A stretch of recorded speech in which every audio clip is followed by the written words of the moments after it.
Okay, and if all sergeants will start their recordings. And I have the PC running right now. According to the cloud, all set. Backups rolling. And Keith, will you start with the opening statement? Thank you. Good morning and welcome to the remote hearing on a Committee on Cultural Affairs, Libraries, and International Intergroup Relations. Will council members and staff please turn on their video at this time? Once again, will council members and staff please turn on their video at this time? Thank you. To minimize disruption, please place all cell phones, electronics to vibrate. You may send your testimony at testimony@council.nyc.gov. That's testimony@council.nyc.gov. Chair, we are ready to begin. Thank you very much. Good morning, everyone, and welcome to today's hearing. I am Council Member Jimmy Van Bramer, Chair of the Committee on Cultural Affairs, Libraries, and International Intergroup Relations. Today, we are joined by several council members, members of the committee, but also the sponsors of two pieces of legislation that we're hearing today. So first, I want to recognize Councilmember Dharma Diaz, member of our committee, and I see Councilmember Francisco Moya, also a member of our committee.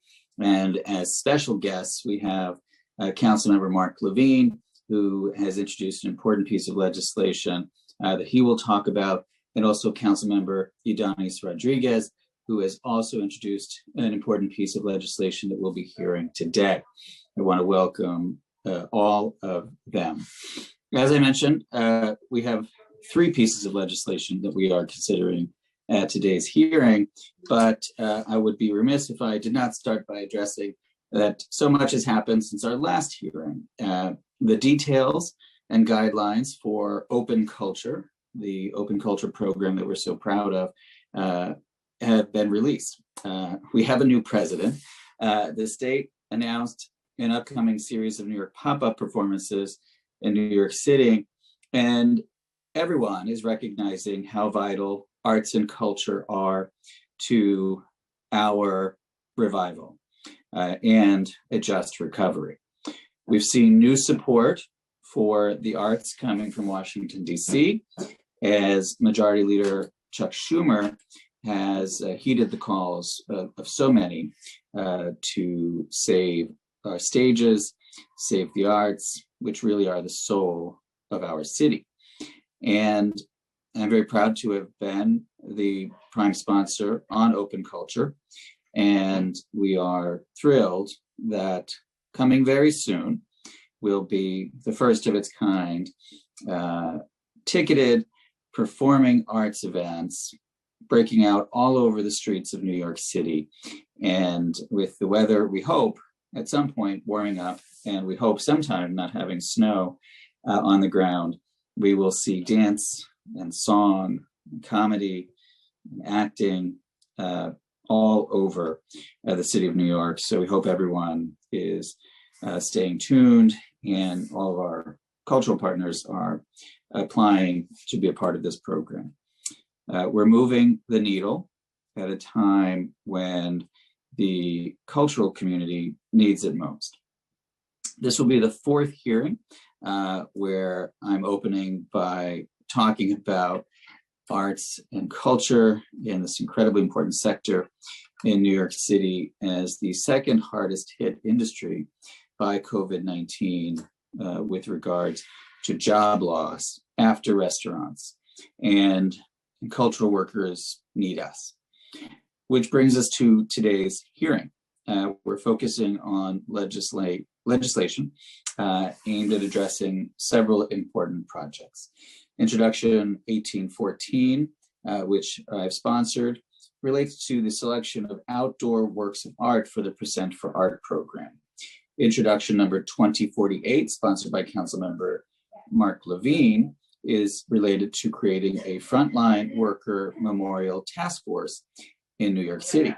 And introduction number 293, sponsored by Councilmember Idanis Rodriguez, relates to the creation of a Freedom Trail task force to recognize, commemorate, and memorialize our city's history with slavery and the Underground Railroad.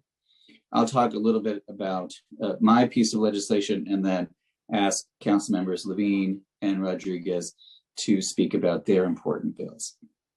Intro 1814 would require that at least 50% of all chosen artworks funded through the Percent for Art program be installed outdoors, and require that more information about these public works be posted online, which I believe will also fulfill an aim of bringing more art to people in New York City neighborhoods and allow for our city to have public art more accessible in every neighborhood across this great city of ours.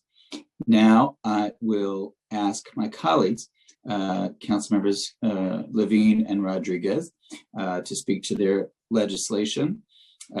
We currently have a foundation-run African-American Freedom Trail in Lower Manhattan, which sites all around City Hall,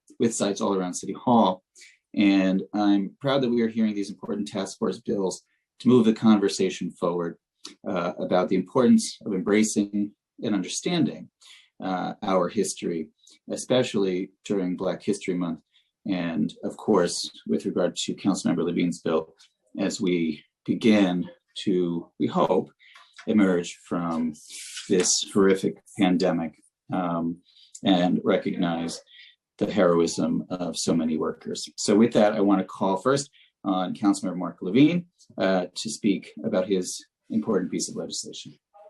Thank you so much, Chair Van Bramer.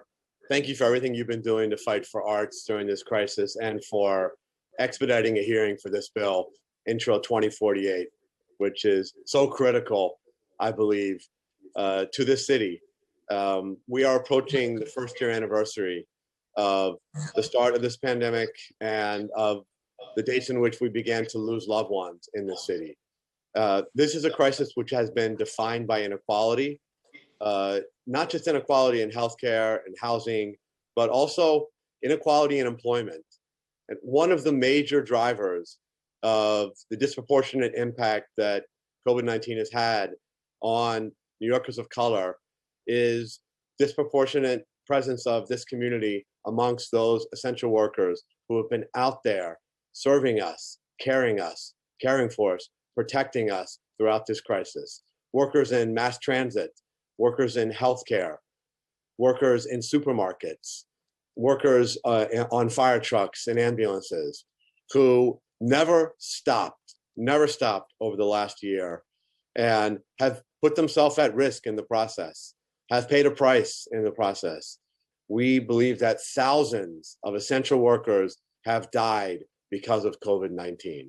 It's a staggering loss, one that I don't believe we have adequately accounted for, and one which we must pay homage to and memorialize. And so I'm thrilled today that we're hearing legislation, again, Intro 2048, which would do what we did after 9/11, would create a commission to form, to plan for creation of a memorial to essential frontline workers that we have lost in this crisis. This commission would consist of 2 frontline workers themselves, also city commissioners from the Parks Department and the Department of Cultural Affairs, and other appointments by the mayor and the city council. And this commission would be charged with identifying locations and a design for a memorial to essential workers within 9 months of passage of this legislation. We know this takes time. We don't want to wait until after this crisis is over to begin the process of coming together as a city to begin to reckon with this loss and how we can memorialize it. I'm really grateful that we're hearing the bill today. And I want to acknowledge some of the staff of the committee who have worked so hard to bring this bill forward, including Brenda McKinney and Christy Dwyer, and my own legislative director, Amy Slattery. Thanks again, Chair Van Bramer, for hearing the bill today. Back to you. Thank you very much, Councilmember Levine, for this important piece of legislation. And we were thrilled to put this on the fast track because it's that important and we appreciate your work on it. We're also thrilled to have Councilmember Ydanis Rodriguez with us today to speak about his incredibly important and timely piece of legislation. Councilmember Rodriguez. Thank you, Chairman, and thank you for your commitment, dedication to support effort to research and celebrate the contribution of all Americans. That's the future of our nation. No doubt that New York City today is not the same one that we have at the beginning of the 20th century, where more than 90% of the population, they were white. Today, New York City population is 29% Latino, 27% Afro-American, 15% Asian. The rest of us, Irish, Jewish, Anglo. So we are the great diversity city. And I feel that as my experience as a former social study teacher for 15 years, more than my 11 years that I have as a council member, take me to go to Boston in a number of occasions, teaching social study, teaching American history, where we went and walked through the Freedom Trade site that they have in Boston. Why we don't have in New York City? It's a matter of timing. It's a matter of the new generation. I'm so proud that I know that we have the most progressive class at the council that we have ever had in our history too.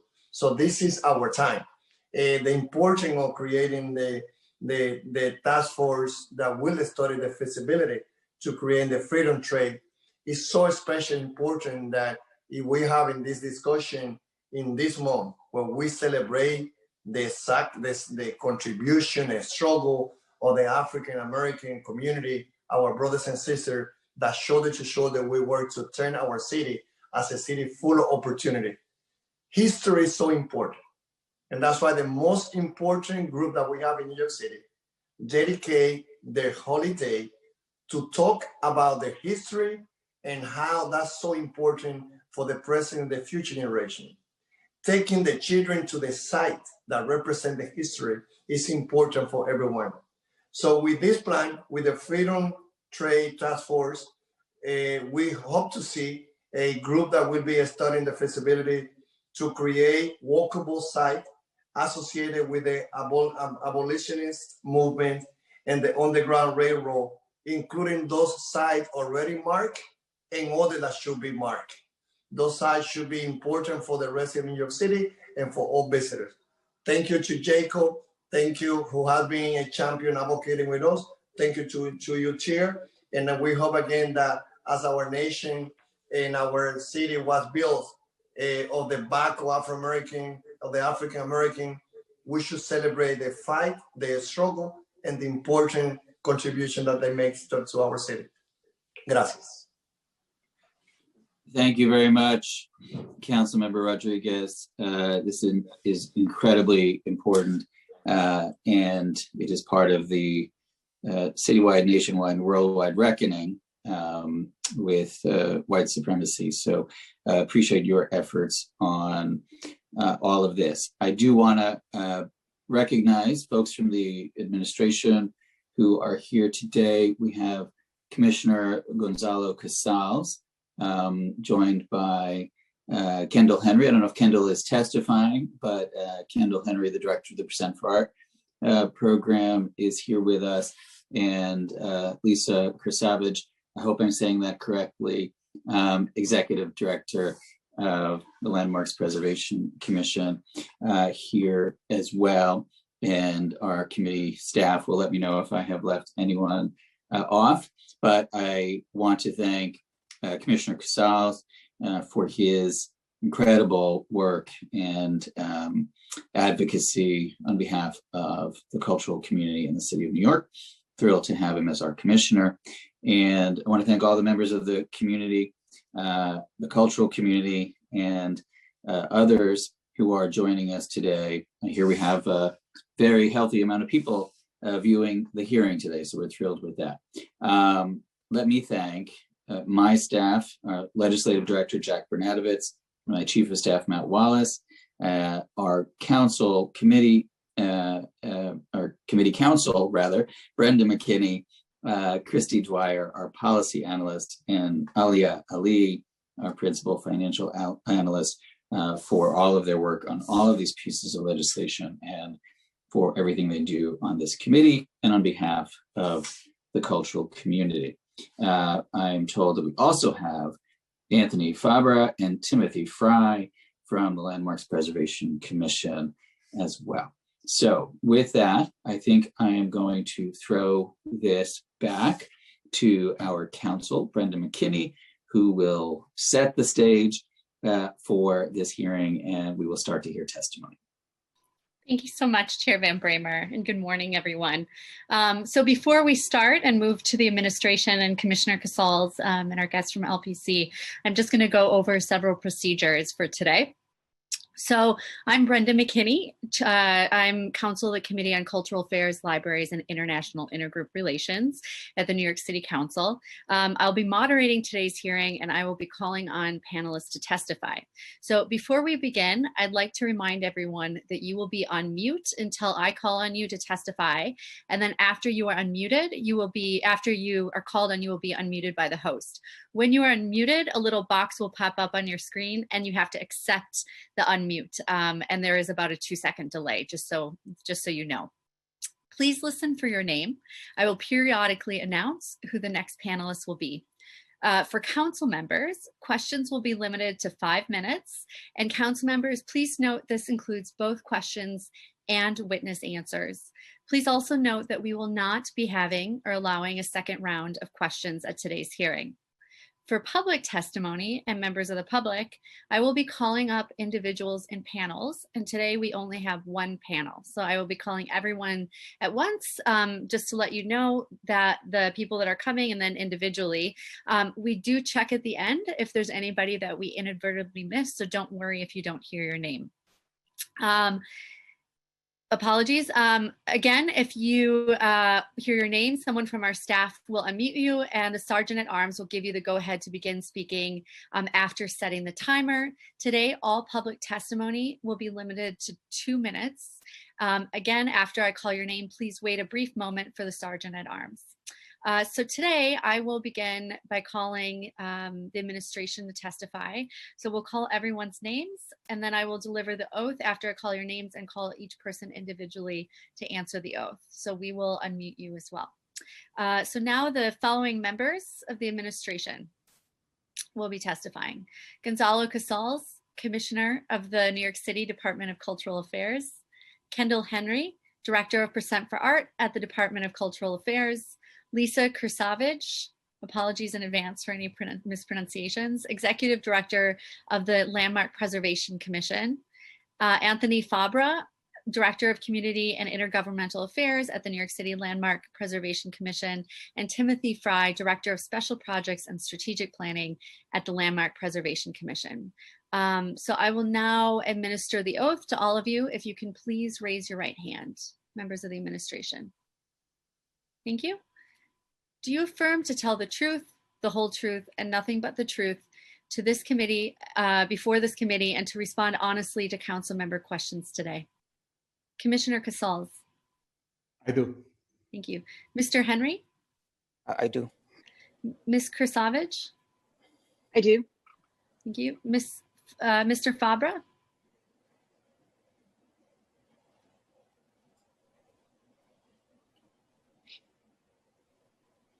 Mr. Fabre or Fabra? We see you. I'm sorry. We'll try to unmute you. Muted. Oh, I think you're muted again. Just one moment. Can you hear me? Yes. Okay, I do. Thank you. And then Mr. Fry. I do. Thank you so much. Okay, apologies for technical difficulties, and that is the oath. So thank you, and Commissioner Casals, you may begin your testimony when ready. Thank you, Brenda. Good morning. I'm Gonzalo Casals, Commissioner of the New York City Department of Cultural Affairs, here to testify regarding the proposed legislation. I am joined today by Kendall Henry, Director of Percent for Art at the Department of Cultural Affairs. I'll begin with Intro 1814 of 2019. which would require at least half of all the artworks funded through the Percent for Art program be installed outdoors. We're grateful for Chair Van Bremer's and Majority Leader's Combo's advocacy for the Percent of Art program in recent years. You have spearheaded an updated funding formula for the first time in the program's history and expanded the community's voice in the art selection process. So thank you for that. Percent for Arts has commissioned over 400 artworks in the last 35 years. One driving inspiration for all Percent projects is commissioning art that is publicly accessible. Sometimes this is indoors, like in libraries and schools. Other times this is outdoors, in a park or a plaza. Looking back, about 40% of all projects commissioned through Percent for Art are outdoors. That figure increases to 70% when looking at only Percent for Art projects, not including school buildings, where much of the artwork is located indoors. All of them are publicly accessible. This results from the Percent for Art team working in close collaboration with construction agency and local communities throughout the program's history. The flexibility to integrate artworks into each project has been a cornerstone of the program's success. Not only do indoor installations make more sense in many sites, but commissioner work outdoors drastically increases project cost from fabricating with materials that are exposed to the elements, the installation, and the maintenance needs. The diversity of media, from mosaics to murals to standalone sculptures, are even innovative interactive works, also means that an ability to select between indoor and outdoor locations is critical to working with artists and residents to realize their visions. Thanks to council legislation, Percent of Art panels include robust representation from arts workers, community members, architects, engineers, and more. The current approach puts faith in their expertise to work with artists on selecting artworks that respond to each and unique site. We're always happy to have conversations about how to improve this program. We have reservations about a broad mandate to locate certain artworks outdoors. We look forward to discussing with you ways to ensure that Percent for Art pieces remain open and accessible to New Yorkers. I'll now turn into Intro 293 of 2018, which proposes establishing a task force to consider the creation of a freedom trail in the city. New York State fully abolished slavery in 1821. While we're still fighting for racial justice in our city even today, New York became a hotbed of activism and for slavery abolition and civil rights. Black New Yorkers have changed not only our city, but the whole world through their collective creative energy and over the decades. Sites like Wicksville in Brooklyn and the location of the former Seneca Village were nearly forgotten, but in recent decades been better understood for the important role in American history. My colleagues and the Landmarks Preservation Commission have created a dynamic website that commemorates much of New York's own history related to abolition and civil rights, and is reflected in our landscape. The digital map called New York City and the Path to Freedom was published last year and contains a remarkable collection of information that brings the courage and resilience of these figures, places, moments in history to life. Exploring ways to build and amplify this amazing resource may be a more effective path forward. My colleagues from the Landmarks Preservation Commission will say more about their work in this area later in today's hearing. Finally, I'll turn to Intro 2048 of 2020, which proposes creating a task force for a memorial to frontline workers who died from COVID-19. New Yorkers have all suffered and fought together for months against the isolation, fear, financial hardship, and loss brought by the pandemic. Our frontline workers help us to get through the toughest times, staffing hospitals, feeding us, and keeping our city moving. Far too many of them gave their lives to meet our society's most basic needs. We owe them and their families a debt of gratitude that can never be fully repaid. We have no doubt that permanent memorials will help New Yorkers mark, remember, and process the times we're living through.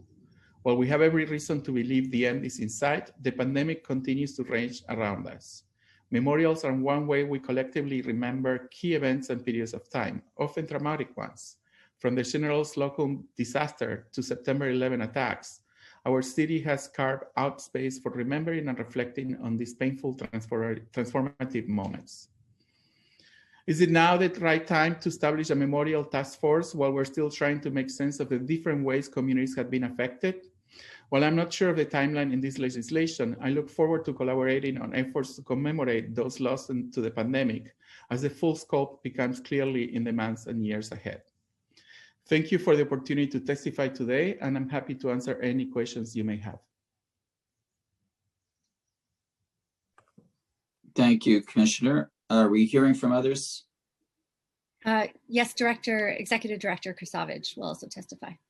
Okay. Ms. Krasavage, you may begin when ready, and then we'll take questions at the end. Okay, great, thank you. Good morning, Chair Van Bramer and members of the committee. I am Lisa Krasavage, Executive Director of the Landmarks Preservation Commission, here to testify regarding the proposed legislation of Intro 0293 of 2018. I'm joined today by my colleagues, Timothy Fry, Director of Special Projects and Strategic Planning, and Anthony Fabre, Director of Community and Intergovernmental Affairs. The Landmarks Preservation Commission is an expert agency responsible for protecting New York City's architecturally, historically, and culturally significant buildings by granting them landmark or historic district status and regulating them after designation. LPC's research department is responsible for identifying and documenting New York City's historic places. The nationally regarded department is committed to the highest standards of historical scholarship and archival research, and to bringing complex issues to light. They've done considerable amount of research on the important role that New York City played in the effort to abolish slavery nationwide and to assist those seeking to escape it, and the places that best tell that story. Intro 0293 proposes establishing a task force to consider the creation of a freedom trail in the city. We agree that New York City's places related to abolitionist history, the Underground Railroad, and 19th century free Black communities are most certainly worthy of enhanced recognition. We believe that building on existing efforts to preserve and interpret these places would be a more effective path forward than the legislation. Throughout the years, LPC has designated an impressive collection of sites that help tell the story of abolitionism and the Underground Railroad. The Commission has designated 18 places with documented associations to the abolitionist movement, which are intact to that period, including the First Free Congregational Church in Brooklyn, Plymouth Church in Brooklyn Heights Historic District, the Brooklyn Friends Meeting House, the La Martine Place Historic District in Manhattan, and the Curtis House on Staten Island, among others. The Commission recently designated 227 Duffield Street in downtown Brooklyn for its long and documented association with noted abolitionist Harriet and Thomas Truesdell. In addition to its important role of identifying, documenting, and protecting such places, LPC has increasingly focused energies on raising public awareness of the histories embodied by designated landmarks and historic districts. As mentioned by our colleagues, in December 2019, LPC launched New York City in the Path to Freedom, which documents designated buildings associated with the multiple ways people and institutions engaged with the anti-slavery movement before the Civil War. It's a highly visual and interactive, and also includes a 3-mile walking tour in downtown Brooklyn, which I urge you all to take, a neighborhood that was very active in abolitionist activities and contains an incredible concentration of resources. We created this multimedia tool in the hopes that New Yorkers would be inspired by the stories of abolitionists who took great personal risks to house enslaved individuals and to publicly advocate for abolition.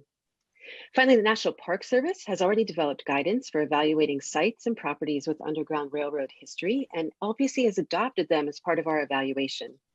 Further, the National Park Service has criteria for inclusion in their National Underground Railroad Network to Freedom program. And it is important that these standards are applied in the identification of properties believed to have ties to the Underground Railroad. And LPC is adept at incorporating these important federal standards into our own evaluation of New York City's abolitionist and Underground Railroad sites. Given LPC's expertise and extensive work in this area, we think future efforts to further recognize and interpret this important history should build upon our work, and the proposed legislation is not necessary to pursuing these very important goals. Thank you for the opportunity to testify on this intro. Thank you so much. Chair Van Bramer, we do not have any council member hands raised, but we can move to questions for the administration at this time. Great. And obviously, if there are any questions from the other sponsors, I'm happy to have them go at any time. But I will start by talking to Commissioner Casals a little bit. And of course, if Mr. Henry wants to chime in, he can. As you mentioned in your testimony, I am a huge supporter of the Percent for Art program and very proud of the work that this committee has done to expand it. And as you mentioned, there are so many important pieces that are in installations that are all over the city. And as someone who worked for the Queens Public Library before I became a council member, I am very familiar with some incredible projects like the Flushing Library, among others. But, I think the intent of the legislation, and I'm sure you would agree, is to say that a city that has more public art is a better city, right? The city that has public art for everyone to enjoy in every neighborhood is a stronger city. And so maybe just talk a little bit about some of the successes you've seen in other places too. New York is great. We always say we are the cultural capital of the world, but I've definitely been to cities all over the world and have seen a lot of public art, a lot of really incredible works. And I think what we're trying to say here is that we can always and should always strive to bring more public art to the people, right? And so maybe you can share your own thoughts and experiences on that. Good morning, Chair Van Bremer.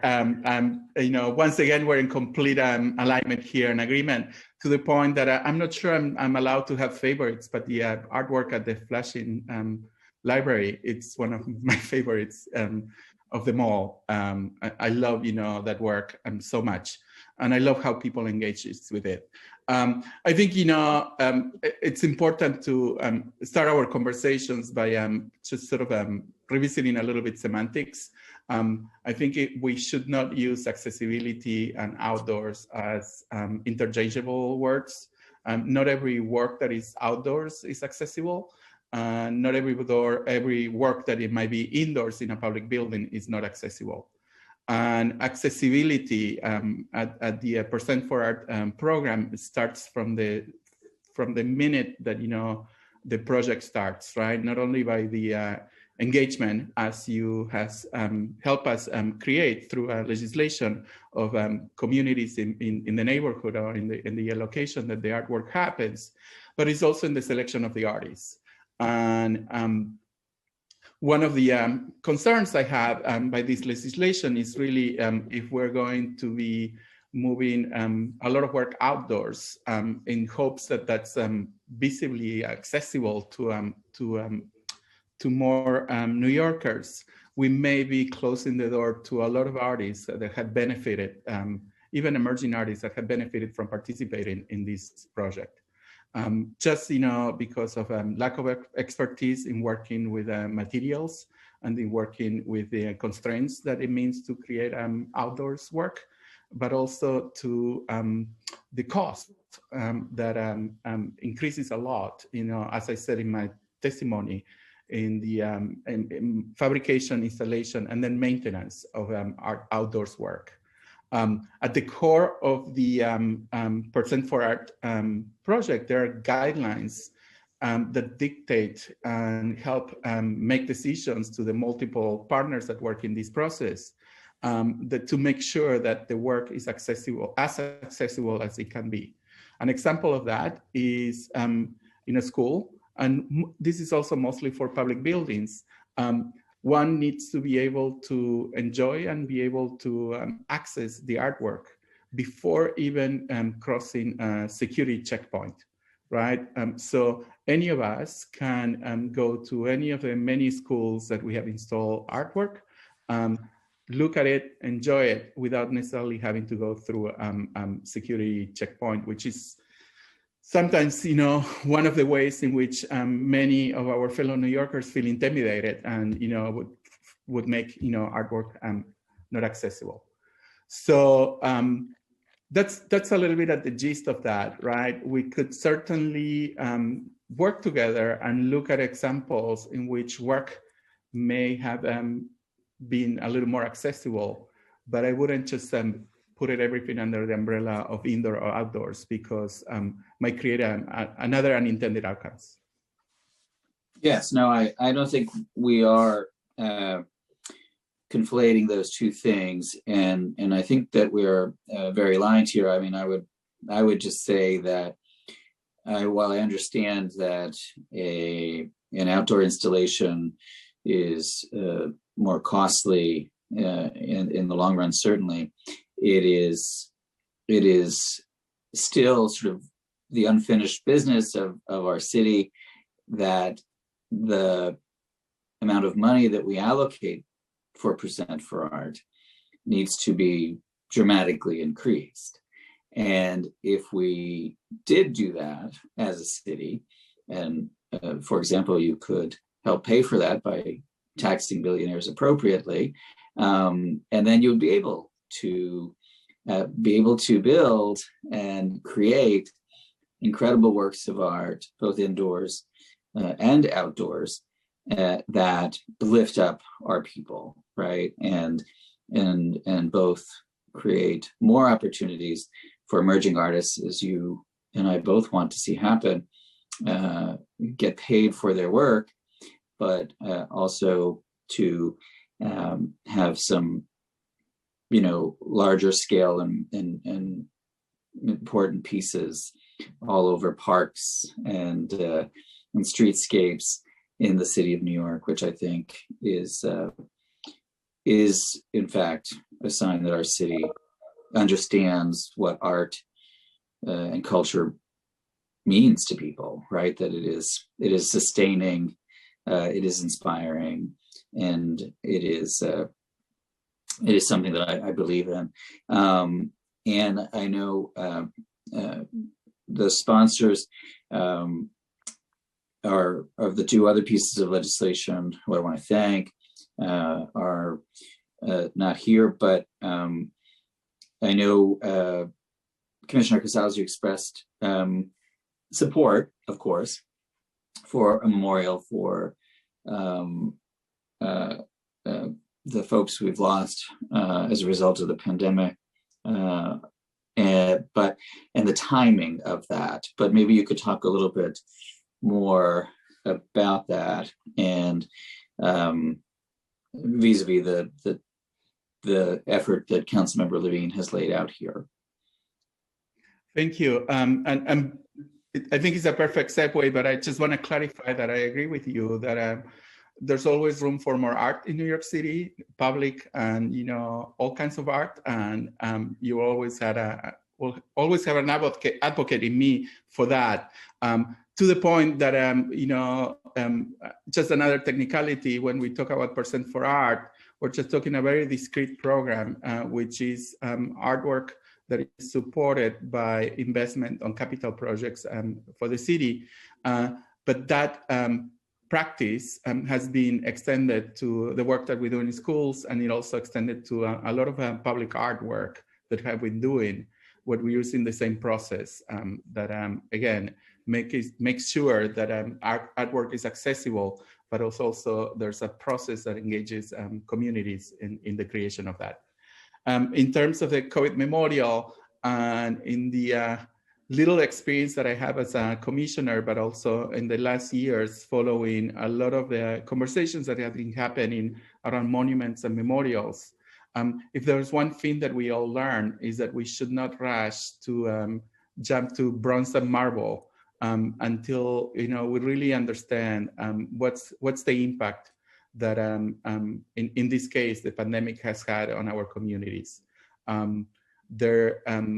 the crisis is still evolving. As you very much know, I'm calling you from Jackson Heights, and a few blocks from here, there's people waiting in line on a food pantry to access food. And as we continue, the crisis continue to unfold, we continue to understand better the multiple ways in which many different communities have been affected beyond health. All that I'm saying is that yes, we certainly need a way to memorialize this, but it's also to give a way for our communities to make sense of the changes that have been affected in our lives. But at the same time, I just want us to just to make sure that we understand exactly what we're trying to do before we move forward with the process. Understood. And Councilmember Rodriguez's Freedom Trail task force, surely you and I can agree that the city has a lot to do in terms of reckoning with the history of slavery and oppression, and in particular recognizing and marking the Underground Railroad, and so speak to that. Both Councilmember Rodriguez's legislation, but also the role that you see the department playing in making right what is so terribly clearly wrong. Yeah, and I believe that's another point in which you and I were in agreement that when we talk about more arts for New York City, we're not necessarily just thinking of arts for art's sake, right? But arts that has a tremendous impact on our communities. And a project like this, for sure, right? How we can use arts and culture to bring up moments in history that need to be not forgotten, and then they need to be highlighted to inform our society today. I wanted to pass it to our colleagues at LPC to expand a little bit more on this notion. Great. Before you do that, I just want to recognize we've been joined by Councilmember Mark Jonai, and I see Majority Leader Lori Cumbo as well. So I want to welcome the other members of the committee to the hearing. And now, Lisa. Hello. Sure. I mean, absolutely, this history is just incredibly important, and New York City's role is incredibly important to the nation as well. So we certainly agree that these are places that are worthy of more recognition. It's something that we've been investing a lot of energy into, both in terms of the survey and identification and the designation of places that have this documented history and are intact, but also telling the whole story of New York and weaving together the narrative of how these places connect to that history. And certainly we encourage different ways to do this interpretation as well. We've been focusing now on digital platforms, and we're experimenting with new digital platforms. And I think the role of the arts and culture is important in that as well. So it's something that we're certainly, continuing to move forward and invest a great deal of energy into. Thank you. I appreciate that. Do any other members have any questions for the administration on any of these three pieces of legislation? If not, then we will go to public testimony. Brenda, you let me know if. Chair, we're not seeing any council member hands. If there are any council members, just one last check, that have questions for the administration, please raise your hand in Zoom. Okay. Great. I believe that's so it. With that, I'll say thank you again to Commissioner Casals, Executive Director Kasavage, and your teams for being here. I want to thank, obviously, again, Councilmember Levine and Councilmember Rodriguez for their important pieces of legislation that we've introduced and heard here today, and we will excuse the administration panel, although you're welcome to stay for as long as you'd like, and we will turn it over to Brenda to start the public testimony portion of today's hearing. Okay, thank you so much, Chair Van Bramer. And thank you so much to members of the administration. So now we will move to the public testimony portion of today's hearing. Wait, Brenda? Yes. I see Councilmember Rodriguez has his hand raised. Correct, apologies. So I see Commissioner Casal is excellent, is still here. Councilmember Rodriguez? Yes, thank you. First of all, thank you, Chair, for your leadership. And I'm disappointed that the Landmark Commission, on behalf of City Hall, is taking that position. Again, let's go to the Boston Freedom Trail, and you will see how much they publicize and how much they let people know this is the area that represents the history of Boston. When it comes to New York City, I never thought that an institution that is assigned to, again, identify historical site, and as a social study teacher, as I said before, I do believe that this is important only for our generation, but for the future generation. Instead of looking to expand what you're doing, you're comfortable to say that what you're doing is enough. And of course, I will continue pushing on this, working with my colleague. Things that I have support with large numbers, not only of members of the council, but also a lot of academic leaders, a lot of members of the Historical Society. So how, instead of looking to expand, creating, yes, a task force to study the feasibility, you come here to testify to be against it?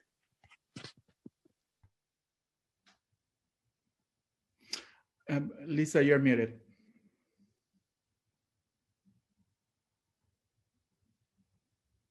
We're just working to unmute members of the administration. One moment. Ms. Krasavage, you should be unmuted now. Okay, great, thank you.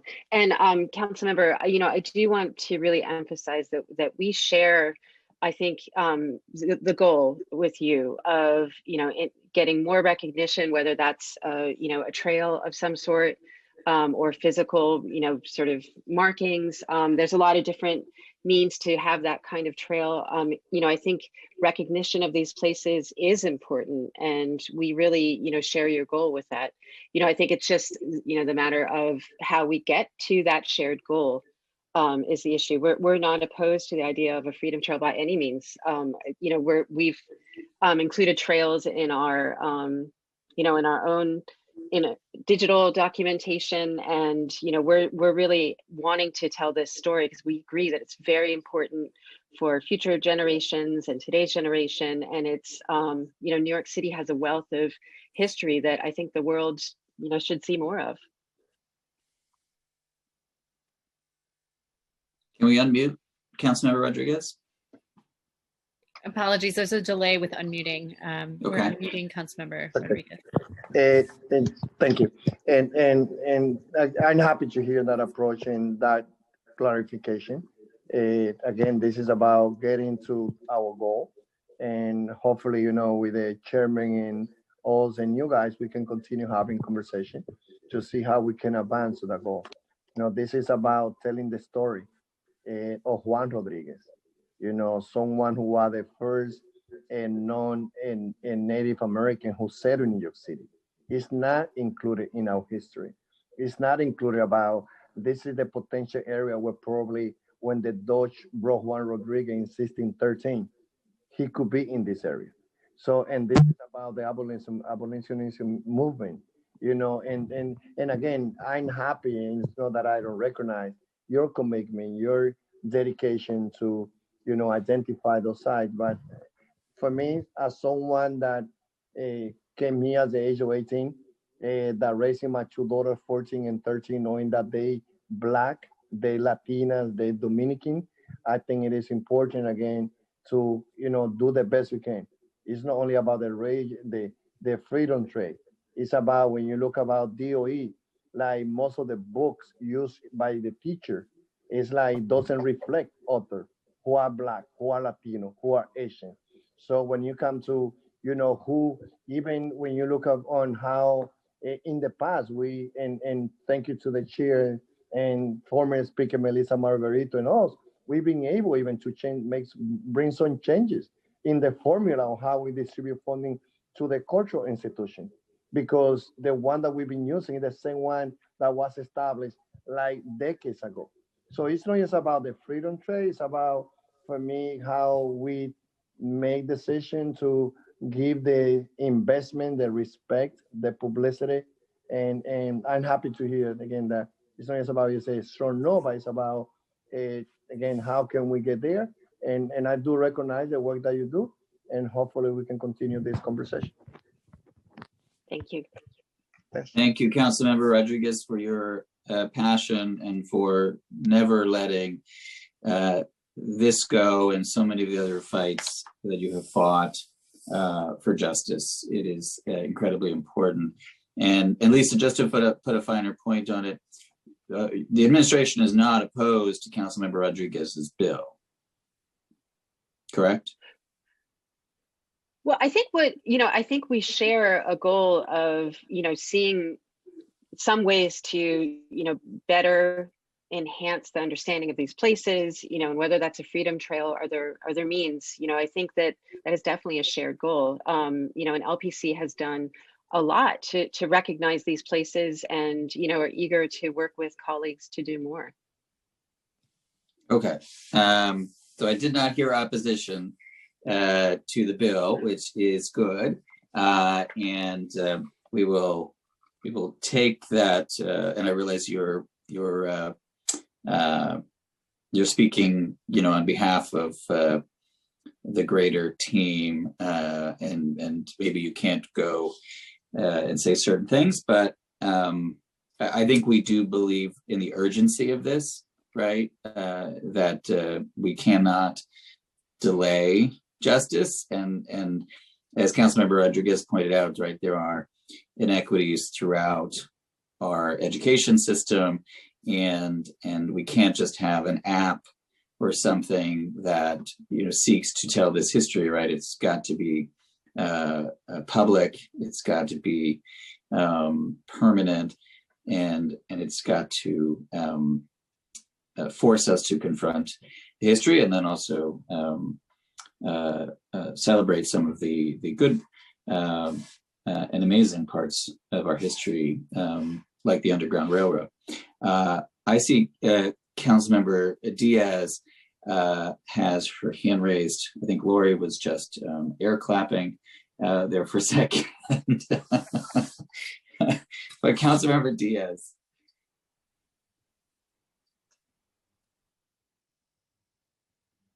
Am I unmuted? Yes. You're unmuted. Thank you, Councilmember.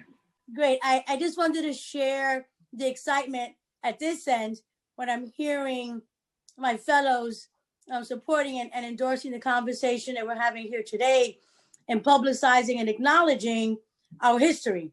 And I share that to say I'm looking forward to opening Afro-Latino Museum in the 37 Councilmatic District. As I traveled on some right tours down to Alabama, and was able to walk through the halls where Martin Luther King, was a heroine that it brought me to wanting to highlight our history in the 37 Councilmatic District, where I represent, I think it's like 29% of African Americans, and the balance being Latino and Asian. It's important that we know our history. We stand on the shoulders of many. That is not to exclude the Anglo participation, but again, it's just important to me that we share for those to come, for our little people, right? That they know how we started, how we become. And in order for us to continue to succeed as a society, we need to have true conversations. So again, just letting you know my interest in establishing more visuals throughout the 37 Councilmatic District. I want to see some placards. I live by Highland Park and Cypress Hills, and we have many mountains and many hills. And I'm told that George Washington, ran through with horses, on the very street where I live. Now, I want to be able to see more of those visuals. We also happen to have the National Cemetery within our district. to me, that's a landmark, and it says a lot to the district that I represent, that normally is only heard of for crimes and negativity. So then thank you for this conversation, and looking forward to working on landmarking a lot of the positive visuals that we have in the 37 Councilmatic District. Thank you. Thank you, Councilmember Diaz. And you have successfully mentioned that museum at virtually every hearing that we've had since you joined this committee. So I want you to know that that point is being made loud and clear, and I appreciate your advocacy. Do we have any other questions from members of the committee or the council for the administration at this time? Brenda? Sure, I'm not seeing any hands raised in Zoom or physically. So I think that's it for questions from council members. Okay. Gracias. And I think you had a false alarm the first time, but now I think we are saying goodbye to the administration unless there are any questions from council members. Of course, I encourage the administration to have folks remain. Oh, I see Majority Leader Cumbo's hand raised. Yes, Majority Leader Cumbo is raising her hand. There's just a delay in unmuting you. We're doing that now, Majority Leader. I was trying to resist because you all had said it all so eloquently, and sometimes you don't need to re-say the same thing that everybody has already said so eloquently. But I will just continue to, I just want to stand in support of my colleagues. It's so incredible that that this hearing and this conversation is taking place. I too have had the opportunity to go on civil rights tours and to travel other cities and to really see how they put forward their history of their city in such a proud and defining way. And we're really missing the boat here in New York City because we have such a great history to tell. And we're also, you know, there's some people that can only understand things based off of the economics. And so for those who don't see the value in this history, these civil rights tours and ability for people to come and travel to New York City to see our treasures and the history is a booming industry and business that New York City is not benefiting from. I'd also like to add, with the Black Lives Matter movement, we've spoken at length to the administration in terms of what is the response of the administration to the Black Lives Matter movement. And I can think of, you know, I can think of a gazillion things, but certainly this is a key response to the Black Lives Matter movement, that this history, that our culture, that the true story of New York City is finally told. You know, it's really a reminder every time we walk through City Hall and we walk through many of our historical buildings. There have been a lot of efforts, not with the same level of investment, but there have been a lot of efforts to show the diversity of the city of New York and the true history of our city. So I think it's important, because to see in places like Borough Hall and other places, to really only see white old men revered is really very telling of our city and what we value and whose stories we value. So I stand in full support of this. It's important that we have this history told. It's important that we celebrate what has gotten us to this point. And I think this is a clear step and answer to many of the demands of the Black Lives Matter movement. And to show that Black lives have mattered, will be chronicling the history and the contributions that they have made, that we have made to this city. So thank you so much, Chair Van Bramer, for hosting this hearing. I'm excited to hear from, I see many familiar faces on this particular Zoom, so I look forward to hearing what they have to say, and thank you so much. Thank you very much, Majority Leader Cumbo, for your important contribution to this hearing, but also to this citywide and worldwide reckoning that is happening. And And with that, I want to say thank you to the administration. I hope we can work together quickly and with the same passion that Majority Leader Cumbo and Councilmember Rodriguez and Councilmember Diaz and so many others bring to this discussion and pass these pieces of legislation and make sure that the full history of our city is told and appreciated. With that, I'll hand it over to Brenda, who will call the names of the first panel of public testimony. Thank you so much, Chair Van Bramer. So with this, we've concluded the administration's testimony, and we will now turn to public testimony. For members of the public, please note I will call up individuals in panels, but today, as mentioned, we have one panel. So I will be calling up the 5 witnesses that we have registered.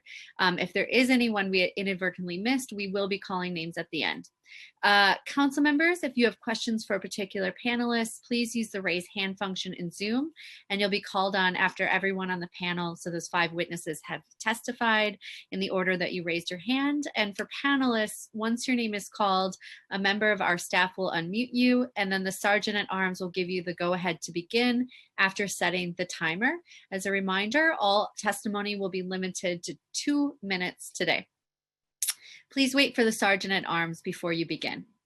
So today we will start with the first panel. I will read the only panel. I will read names in order and then call you one by one.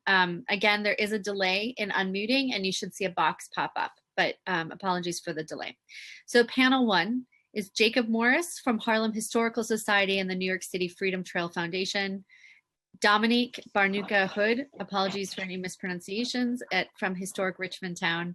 Rachel Wallman from Greenwood Cemetery. Julie Finch from Friends of Hopper Gibbons Underground Railroad House. And finally, Linda Nat Mullen from the Brooklyn Monthly Meeting of the Religious Society of Friends. So with this, we will begin with our first witness, Mr. Morris. You may begin once the sergeant calls the clock.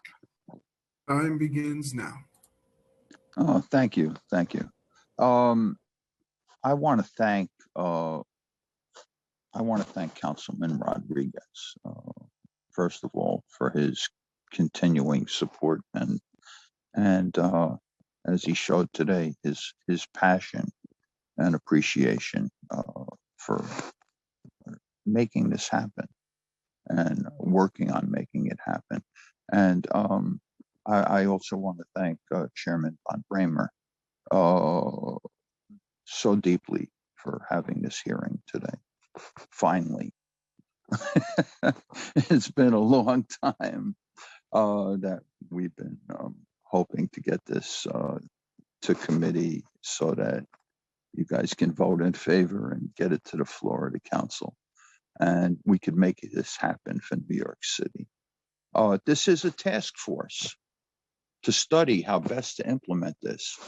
But if the examples of Boston, where the Boston Freedom Trail has done so much for Boston, it is by far the #1 tourist attraction in Boston.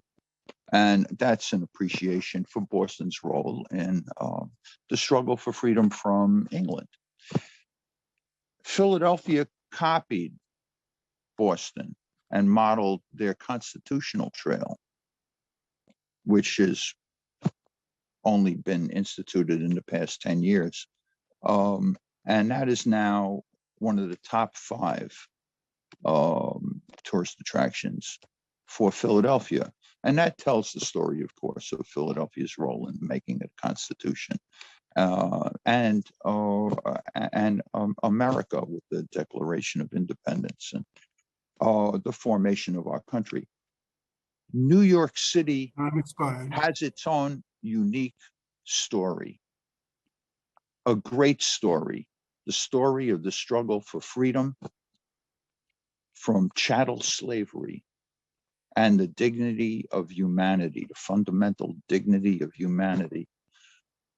I have to point out that a lot of these sites don't exist anymore.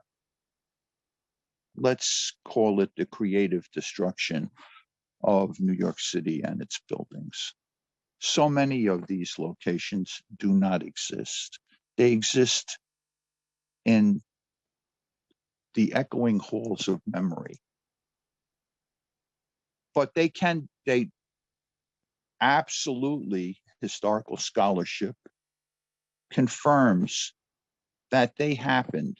The slave market at the foot of Wall Street, Frederick Douglass Landing at the dock on the Hudson River, escaping from slavery, 1838. David Ruggles and his boarding house, where there happens to be a plaque that was passed by the Landmark Commission on a building that was built much later. So many of these locations, they just need to be recognized. And there is really an incredible concentration of these Underground Railroad and abolitionists and other major historically significant locations concentrated so that New York City can have a walking tour and a bicycle tour and so on, that people can visit, that will bring tourism, that will help our restaurants, that will help our culture, our children, to bring history to life. I want to thank everybody today for moving this forward and supporting this. Thank you. Thank you, Mr. Morris. We will move to the next panelist. And just a reminder, and I apologize for not saying this earlier, but we do have a 2-minute clock for testimony, which sometimes we go over, but your written testimony can be as long as you'd like, and you can amend it up until the deadline. So the deadline for written testimony is 72 hours after the start of the hearing. Written testimony can be submitted to testimony@council.nyc.gov. So we review both oral and written testimony meticulously. So just a reminder about written testimony as well. So we'll move to the next panelist and then take questions from council members for panelists at the end. The next panelist will be Dominique Barnuka Hood from Historic Richmond Town. Thank you. Time begins now. Thank you, Chair, and very special thank you to Councilor Rodriguez and members of the Committee on Cultural Affairs for hearing my testimony. My name is Dominique Hood, and I am an educator at Historic Richmond Town on Staten Island and a dedicated student of Afro-originated history. Historic Richmond Town has long been a preeminent catalyst for historical and preservation programming, and I rise today to speak on behalf of our willingness and ability to provide research, consultation, and participation in the work laid out before this proposed task force, should this committee see fit to include the following site of Staten Island's key role in Afro-originated history and its connection to the Underground Railroad, and those who sought the trail to their self-emancipated freedom. Afro-originated oystering communities were popular among free Black settlements all along the East Coast during the 17th and 18th century of our nation's history. And the familial bonds and economic links between these towns are what laid the groundwork for the inherent solidarity of the underground resistance and smuggling to freedom, which developed among these communities leading up to the Civil War. One particular example of this I wish to make known to this committee today is the village of Sandy Ground in the neighborhood of Rossville on Staten Island. Several prominent Afro-originated families moved to Sandy Ground in the 1840s from Maryland's Chesapeake Bay. This community became an indisputable hub of major abolitionist activity in the decades to follow as a result. And I mean no disrespect to the executive director, I'm honored she's here, but this site has been given a measly total of 18 words by the Landmark Preservation Commission database. And so when we talk about whether or not this task force is needed right now in this instance, as Rodriguez was talking about, that's what I'm talking about. The local church in particular played host to such integral figures as Harriet Tubman, Frederick Douglass, and Sojourner Truth. The historical significance of this landmark is undeniable in connection with the creation of a walkable Freedom Trail exhibit within our city. There may be few other locations within our body of New York City knowledge which have such an original link to diverse communities during the early colonial period. Stark is our island's political history of abolitionist rhetoric and actuation, as well as an unquestionable connection to the Underground Railroad and those who worked, fought, bled, and died for the emancipation of their fellow human beings. I submit this testimony in the name of this resilience, and I implore you to include Sandy Ground within the framework of this task force, which I hope is to be created. Thank you. Thank you. Thank you very much, Mr. Hood. Thank you. The next panelist will be Rachel Wallman from the Greenwood Cemetery. Ms. Wallman, you are unmuted. When the sergeant calls the clock, you may begin your testimony. And begins now. Thank you so much. Good morning, and thank you to the esteemed members of the committee and those others at this meeting, especially Chair Van Bramer, Councilman Rodriguez. My name is Rachel Wallman, and I am the Director of Education at the Greenwood Cemetery in Brooklyn. I'm speaking here to share Greenwood's support for the creation of a New York City Freedom Trail and some resources we could bring to bear toward this initiative and how we already interpret this history.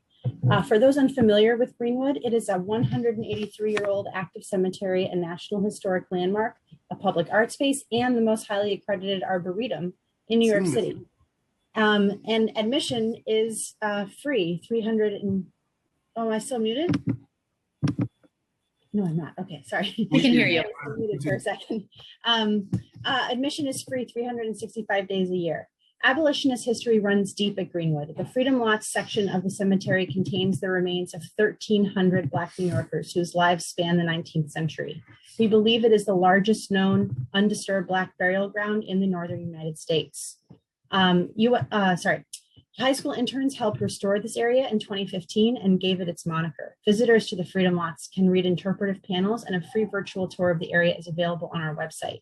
Black and white abolitionist permanent residents are interred throughout the rest of Greenwood. Among them are Samuel Cornish, founder and co-editor of Freedom's Journal, the first Black owned and operated newspaper in the United States; Elizabeth Gloucester, a Black real estate magnate who gave funds to John Brown's raid on Harper's Ferry; and Abby Happer Gibbons, who we've discussed already. Their and others' monuments and gravesites are worthy of public acknowledgement. We tell the stories of these pioneers regularly. More than 60% of Greenwood's programs for pre-K through 12th grade discuss abolitionism and slavery. Greenwood also features abolitionists in public programs such as History Revisited, celebrating Greenwood's Black residents, featuring Councilman Robert E. Cornegy Jr., which is coming up on February 24th. Finally, Greenwood's archives include burial records that can assist scholars in researching Black New Yorkers of the 19th century in unique ways. We support this effort, and we hope to be a partner in this initiative. And we thank the council and the committee for their time. Thank you, Rachel. Thank you. Hello, can you hear me? Yes, we can. Ms. Finch, you are the next panelist. You may begin when the sergeant calls the clock. Thank you. I'm very eager. My name is Julie Finch, and I'm co-chair of Friends of the Hopper Gibbons Underground Railroad House on 29th Street between 8th and 9th Avenue. I'm so glad to hear the support of Councilman Rodriguez Diaz and a majority leader, I'm not sure of her title, of Cumbo. Thank you very much for your support. I have one suggestion. I would like a memorial for the 11 to 30 Black men who were lynched during the draft riots of 1863. This has been ignored completely, and I insisted that it be put on our plaque outside the Gibbons house. And I'm very glad to say that Landmarks reconsidered and added it to their plaque. I went on a tour with Christopher Moore from the landing downtown at, I think, Warren or Chambers Street, where Frederick Douglass stepped off a boat. And I think that this is a very important idea, and I support completely the Freedom Trail. And especially the little house that belonged to Mr. Wright on West Broadway. That is such an exquisite house. And I'm just mentioning that Louis Napoleon, the Underground Railroad conductor who helped us, he lived for a time on Staten Island. So I just wanted to say thank you for that. So I also helped with the landmarking of Duffield Street, which took 17 years. Our own Hopper Gibbons house took 10 years or approximately. And I think that more attention needs to be paid. And I support the Freedom Trail, an actual trail with actual markers. Thank you. I am glad that LPC has their app, but we need much more. And I would like to include Indigenous people on the trail. Thank you. Thank you, Ms. Finch. I apologize for what I heard as a technical glitch there. I don't know if everyone else heard that, but very much appreciate you raising the draft riots and the lynchings that took place. Very few people know about the history of what took place there. Do we have one more person testifying? Yes, correct, Chair Van Bramer. So the last panelist will be Linda Nat Mullen. If you can please turn on your video, Miss Mullen, Nat Mullen.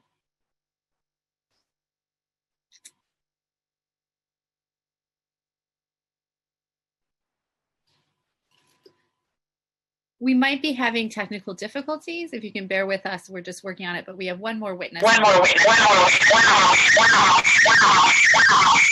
So Miss Nat Mullen, we can hear you, but we do hear feedback. And I can see you're speaking, but you're on mute. Just one moment.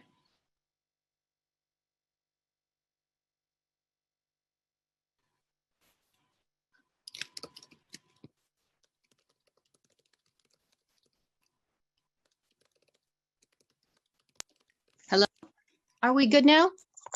Yes. Oh, great. Ellen, we can hear you. So once the sergeant calls the clock, you can begin your testimony.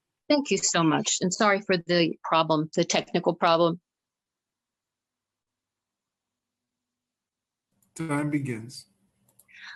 My name is Linda Gannett Mullen. I'm a member of the Library and History Committee of the Brooklyn monthly meeting of the Religious Society of Friends.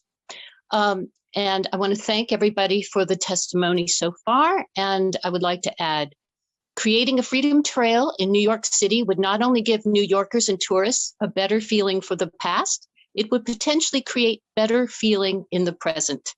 For too long, Black agency in the abolitionist movement and the Underground Railroad has been downplayed or virtually eliminated from sight. Just a few people that few people know include Peter Kroger, a Black Presbyterian minister and founder of the Brooklyn's AME Church, and his brother Benjamin from Pearl Street in Brooklyn, who, according to the Center for Brooklyn History, birthed the anti-slavery movement in Brooklyn. There's also Louis Napoleon, a Black conductor on the Underground Railroad, who with great strategic talent and daring helped approximately 3,000 people to freedom and spent his last days in Brooklyn. There's Harriet Jacobs, who was once a frightened runaway, fleeing to Brooklyn and Manhattan. She became an agent for Quakers in Alexandria, Virginia, just after emancipation, helping to distribute clothing and supplies, and wrote an explosive anti-slavery memoir with a Me Too point of view. There are, of course, the Truesdales, Black abolitionists who worked with William Lloyd Garrison, among others, and we thank the Land Parks, sorry, the LPC for their work here. And there are many more fascinating people to highlight. And in this comes an important point of why accurately pointing up the past can help the present and the future. The truth of the Underground Railroad that is emerging is that it was not an orderly system run primarily by white people. That is a myth established about 1898 by Professor Wilbur H. Siebert.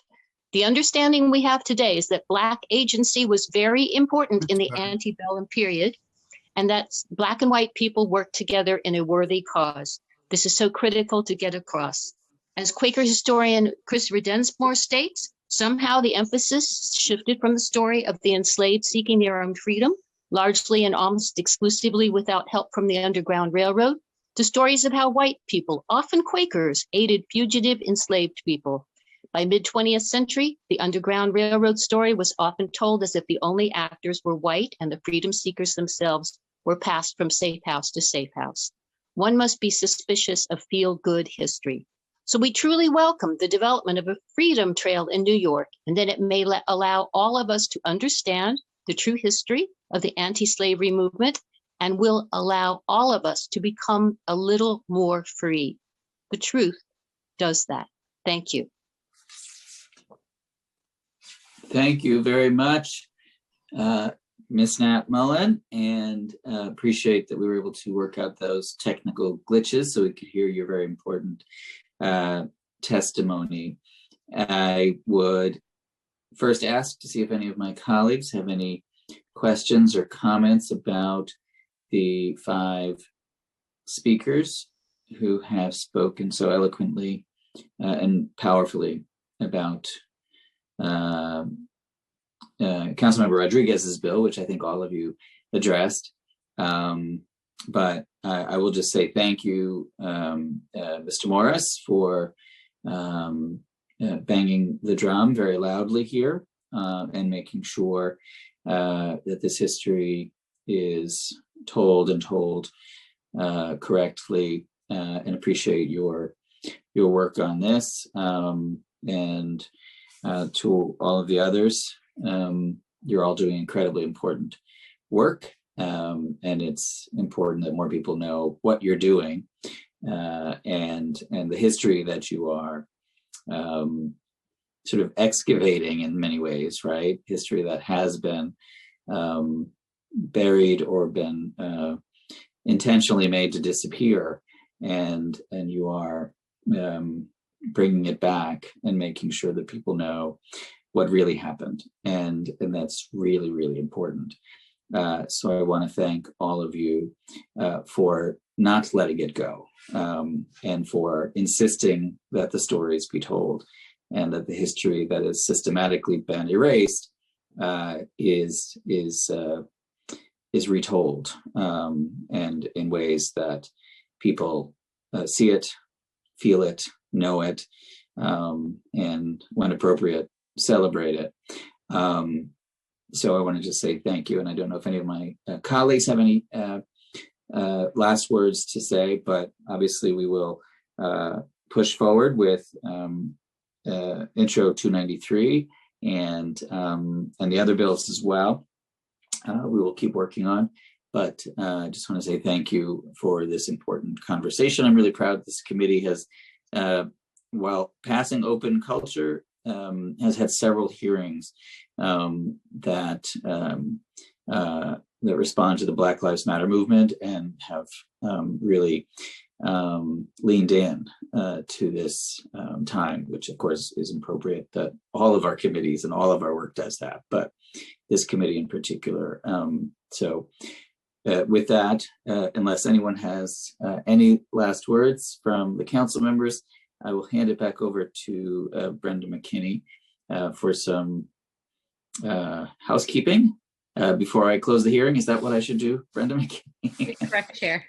Okay. Thank you so much, Chair Van Bramer. So I also don't see any council member hands, either physically or in Zoom. So we'll move forward. Okay, so we'll move forward. So at this point, we have concluded public testimony. However, if we inadvertently missed anyone that would like to testify and who's logged in, please use the Zoom raise hand function, and we'll call on you in the order that your hand is raised. So we'll just take a moment. If there's anyone we missed, if you can please use the Zoom raise hand function. We're not seeing any hands. So Chair Van Bramer, we have concluded public testimony for this hearing. Thank you so much. Great. Thank you very much to everyone who participated and brought so much passion and fierce calls for justice and a true telling of the history of the city. And with that, this hearing is adjourned.